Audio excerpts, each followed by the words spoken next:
kudu berarti apa? Nggak boleh ada kecurigaan trauma di apakah cervical saja? Kepala enggak? Ya, jadi kepala leher. Karena kita kan mau ngotakkan di kepala leher. Nah, di situ ada medula spinalis. Nah, kalau misalnya kita curiga, oh pasien datang, kok ada jejas? Kan banyak ya. Misalnya tanda fraktur gimana pun itu, entah nggak simetris atau berdarah atau bahkan ada luka atau ada lebam, kita cek gitu kan. Atau dia datang di atas udah pakai kolam neck, oh berarti kan emang curiga, berarti kita nggak boleh melakukan itu. Nah, tanda-tandanya di kepala apa? Hematom, misalnya tanda fraktur basis kranii, ada apa namanya, battle sign, ada lebam di mata, terus lebam di belakang telinga, terus lebam di sini, di rumah, sini, atau bahkan di belakang bagian kepala manapun, terus di leher juga. Terus yang kedua ada keluar cairan di hidung, anda, hidung, telinga, mulut, entah itu darah, entah itu cairan LCS.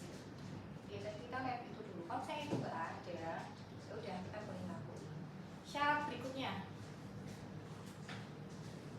apa? Udah nggak ada ya. Tinggal masuk ke cara. Tadi kan setelah syarat, cara pemeriksaannya. Nah, ini nomor 1, penderita. Kita sesuai checklist ya. Nanti kan kalian penilaiannya sesuai checklist. Jadi ini ikut checklist aja. Kaku pucuk. Oh, nomor 1, menjelaskan tujuan dan prosedur pemeriksaan. Pak Ali, Pak siapa ini namanya? Pak Ali ya Pak. Bapak, saya akan melakukan pemeriksaan kaku kuduk untuk menilai tanda rangsang meningeal. Nanti caranya saya Bapak harus berbaring. Nanti saya gerakkan kepala menunduk ke bagian dada. Seperti itu ya Pak. Nanti kita lihat apakah ada nyeri atau respon yang lain atau tidak. Apakah Bapak bersedia? Kalau aku gini sih, Bapak bersedia ya gitu. Kalau misalnya kita bilang apakah Bapak bersedia, kalau nggak bersedia kan gimana gitu kan. Jadi kita bersedia ya Pak. Udah. Terus udah menjelaskan tujuan dan prosedur. Habis itu nomor 1, pasien berbaring terlentang di atas tempat tidur tanpa bantal. Jadi jangan lupa, kalau pemeriksaan ini meningeal bantalnya nggak boleh dipakai, harus mendatar. Kalau misalnya bednya head up 30 derajat atau berapa nih harus kita benerin dulu supaya dia sejajar gitu ya. Terus habis itu caranya nomor 3, melakukan fleksi leher penderita secara pasif. Secara pasif berarti kita yang menggerakkan. Nah, aturannya kita pastiin dulu dia ini kaku leher atau enggak. Jadi biar murni. Jadi kaku kuduk sama leher kaku itu beda. Leher kaku ya emang ototnya yang lagi spasme atau sakit gitu kan. Nah, kita pastiinnya gimana? Kita suruh pasiennya, Bapak tengok kanan kiri bisa. Oke. Kalau enggak kita yang ngelakuin. Nah, kita yang sini. Terus ada satu lagi. Kayaknya enggak ada sih. Kita pastiin ini lehernya tuh lemes, kita angkat. Bapak lemes ya. Lemes aja. Lemes aja. Lemes aja. Nah, nih kita angkat gini, pastiin dia lemes kan. Nah, kalau kamu kuduk tuh dia akan keangkat kayak tadi.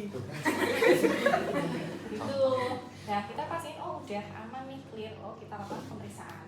Jadi gini, Bapak lemes aja ya Pak. Kondisi kita gini kan, pegang gini terus pelan-pelan. Nah, gini sampai gini. Itu ya. Udah itu doang.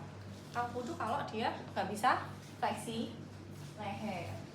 Kalau gerak tapi dikit termasuk kaku kuduk atau kaku kuduk ya gerak sama sekali. Gerak tapi dikit masuk juga. Kadang nggak langsung berat. Terus habis itu apa lagi? Merasakan dan melaporkan ada tidaknya tahanan. Nah itu tahanan. Di sini udah gitu doang. Nah, berarti pemeriksaan kan itu udah cara pemeriksaan, yang terakhir hasil interpretasinya gimana? Dia tahanan pada leher atau pasien mengeluh nyeri saat difleksikan. Jadi dua itu ya, kita giniin tadi aku atau pasien kesakitan waktu kita fleksikan kayak gini. Nah, berarti di akhir pemeriksaan baik dokter, dari hasil pemeriksaan kamu duduk didapatkan hasilnya apa? Positif atau negatif? Misalnya positif yaitu didapatkan apa? Tahanan pada leher atau pasien merasa nyeri saat difleksikan leher. Udah, ada yang kurang nggak? Nomor 6, aspek profesionalisme. Udah diajarin kan di awal-awal ya, yang cuci tangan dan lain-lain. Terus habis itu Brudzinski 1. Ini sama mirip kayak kamu kudu, cuma yang dinilai ada hal lain, yaitu gambar ini ya. Kan sama-sama mau fleksikan leher, tapi kita lihat yang lain selain ini, yaitu adanya fleksi pada sendi lutut dan pinggul di kaki. Jadi ketika kita kirikan tadi, ini tuh nekuk, itu dikatakan Brudzinski 1 positif. Di tempat kalian gambarnya kan ada. Nah, jadi fleksinya itu dia involunter, bukan disengaja oleh pasien, tapi emang gerak sendiri sebagai suatu refleks. Terus step by stepnya sama ya, kayak di checklist, mulai dari menjelaskan prosedur, tujuan dan lain-lain sampai interpretasi. Nah, interpretasinya berarti positif jika apa? Fleksi bilateral dua-duanya, kanan kiri. Fleksi bilateral pada sendi panggul dan sendi lutut. Nah, itu jangan lupa fleksi bilateral pada sendi panggul dan sendi lutut. Berarti kalau salah satu aja nggak masuk ya? Iya, dan biasanya jarang sih. Kalau misalnya memang karena meningesnya, dua-duanya akan fleksi. Udah. Terus nah, satu lagi, fleksi yang di Brudzinski ini itu cepat dilakuinnya. Jadi langsung set gitu ya. Kayak gini. Itu kan. Nah, itu dipastiin lurus tuh dua-duanya. Nah, kayak gitu. Terus langsung gini. Set gitu. Jadi cepat. Aduh, sorry checklist. Ya. Ada yang masih bingung nggak sampai sini? Nggak toh. Gampang toh. Terus Brudzinski 2. Brudzinski 2 apa? Masih sama, berbaring telentang. Terus apa? Fleksi paha. Gambarnya ada kan? Nah, kalau ini dilakuin kanan kiri bergantian ya.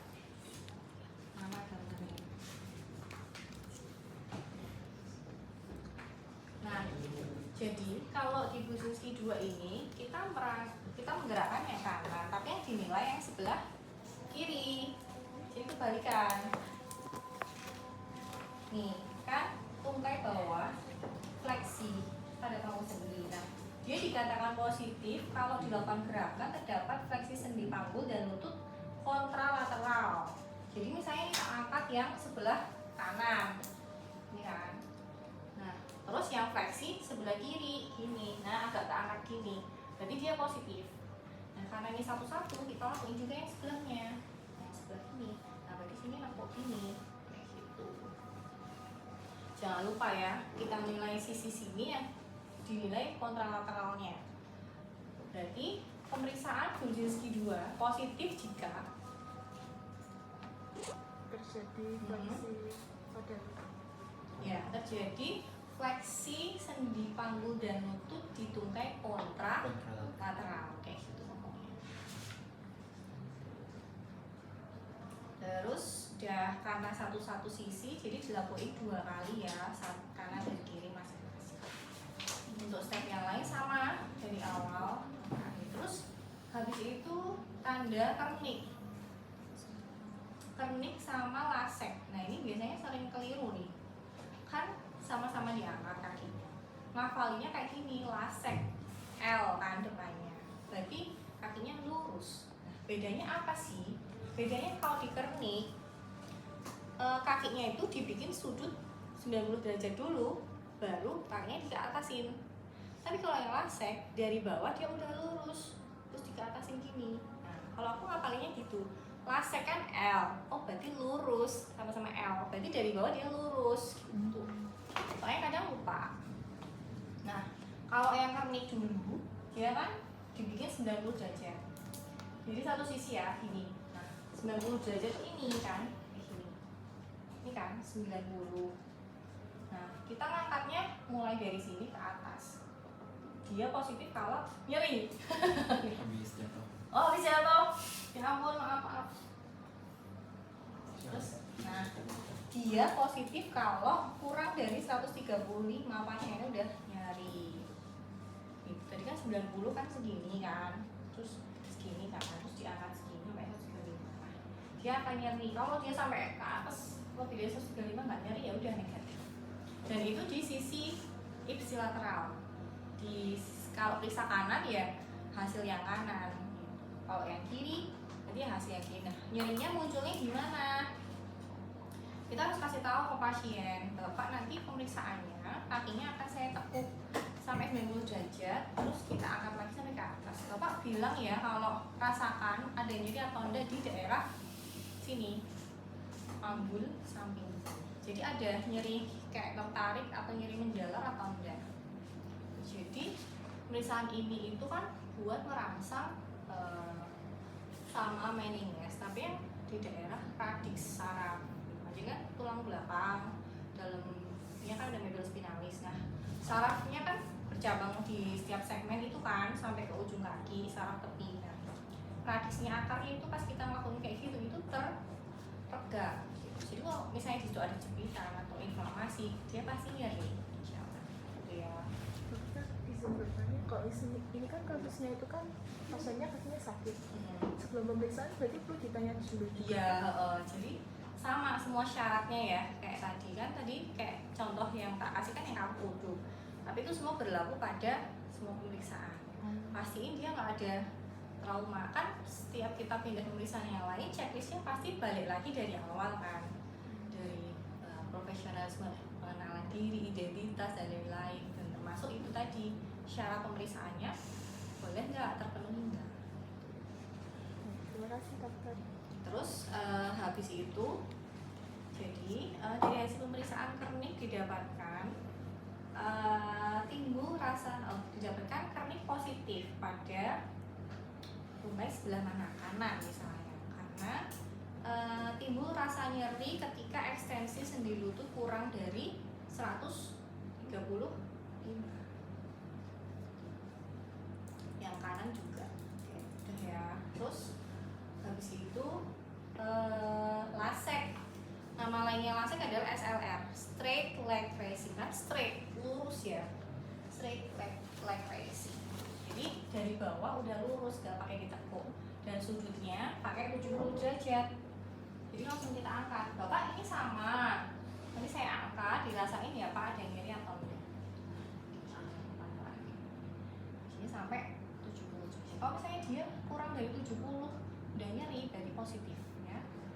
Ini juga pemeriksaan kanan ya, hasilnya kanan, kiri ya kiri. Terus interpretasinya adalah pemeriksaan lasek positif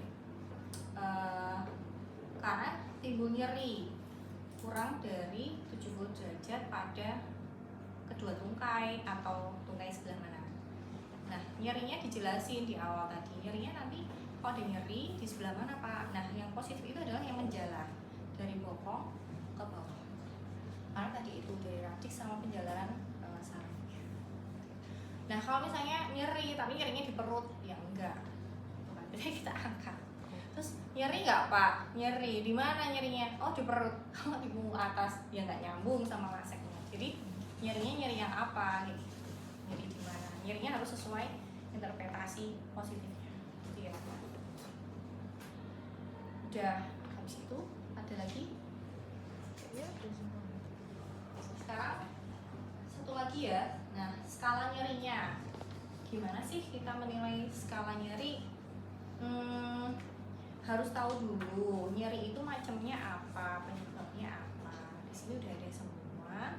Yang mau dibahas adalah scoring nyeri pakai VAS, Visual Analog Scale, sama NRS ya. Di kalian ada apa? Itu doang kan? Dua itu kan? Sama ya, NRS sama VAS. Nah, dia itu pakai garis-garis. Bedanya apa sih?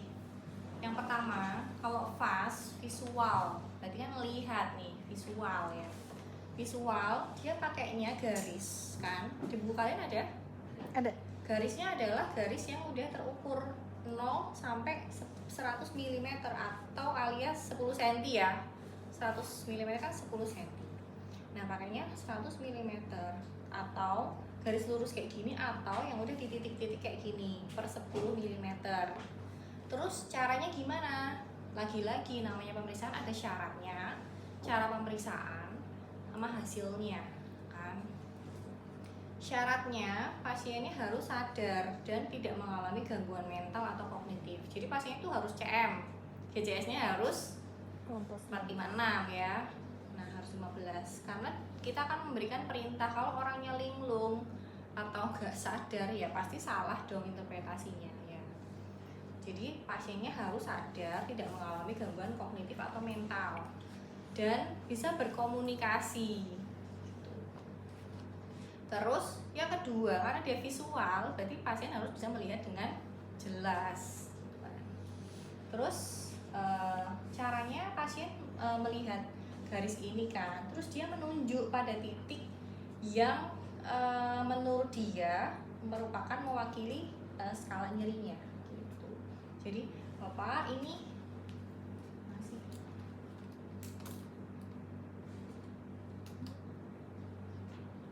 Bapak Ibu ini ada skala nyeri untuk melihat skor nyeri Bapak. Nanti caranya adalah Bapak lihat di sini ada garis dengan dua titik ini, atau ini ada garis dengan angka-angka ini ya Pak. Nanti silahkan Bapak tandai atau Bapak tunjuk di mana angka yang kira-kira mewakili nyerinya Bapak. Nah, kalau 0 itu ini tidak nyeri sama sekali Pak.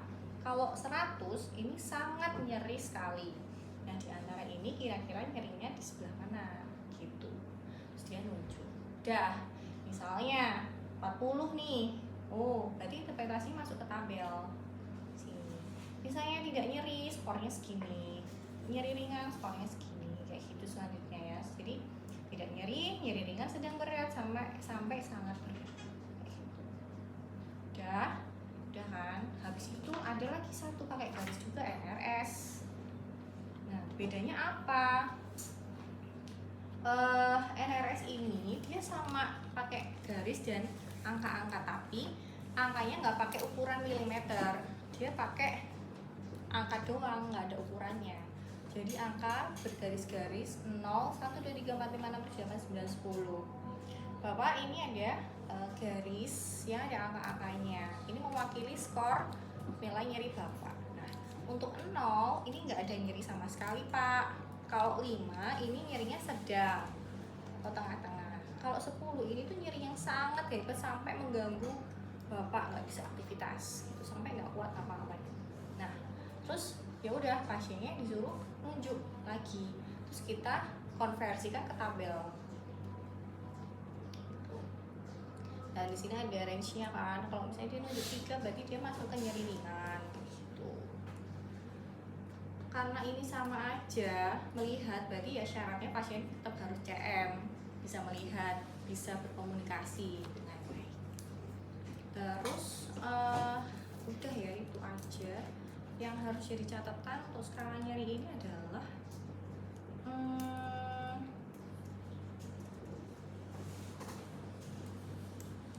keunggulannya ini bisa dipakai di semua pasien, bahkan sampai usia anak 5 tahun. Tapi kekurangannya yaitu dia harus benar-benar kosmetis dan nggak ada gangguan di visualnya, nggak ada gangguan kognitif, nggak ada gangguan mental gitu ya. Nah, terus sama ini pendidikan juga bergantung banget. Kalau misalnya orangnya mohon maaf cuma lulusan SD misalnya, dia nggak begitu banyak tahu atau nggak bisa membaca, itu kan bisa jadi kendala juga, hasilnya jadi nggak valid juga. Jadi selain kompos medis, pastikan pasiennya paham dengan perintah kita, terus dengan pembacaannya gimana kayak gitu. Terus apalagi ya?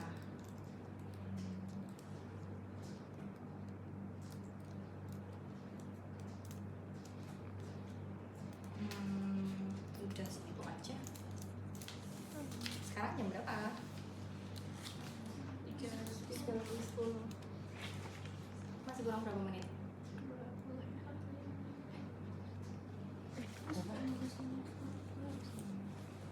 45 menit ya. Masih lama banget. Iya. Oh iya, kan ada prakteknya juga. Yaudah yuk. 2 orang, cewek 1, cowok